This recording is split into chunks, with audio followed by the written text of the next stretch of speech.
రాష్ట్రంలో జరిగిన సార్వత్రిక ఎన్నికల సమయంలో వాలంటీర్ వ్యవహారం కీలక రాజకీయ అంశంగా మారిపోయిన విషయం తెలిసిందే.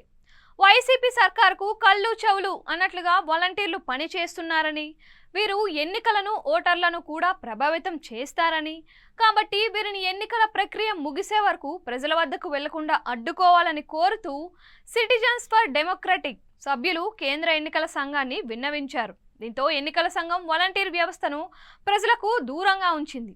ఈ పరిణామంతో వైసీపీ వర్సెస్ టీడీపీ మధ్య రాజకీయ ఫైటు ఓ రేంజ్లో సాగింది.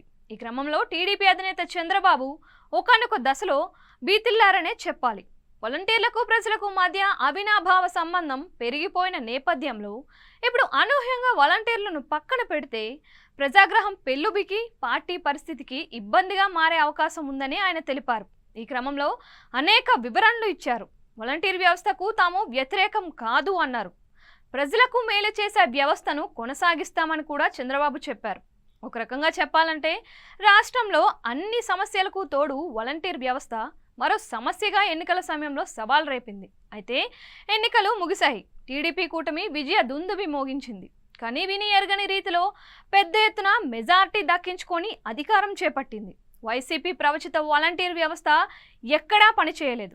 ప్రజలకు వాలంటీర్లకు మధ్య అవినాభావ సంబంధమే ఉన్నప్పటికీ ప్రజలు వారిని పట్టించుకోలేదు. తాము కోరుకున్న పార్టీకే ప్రజలు బటన్ నొక్కారు.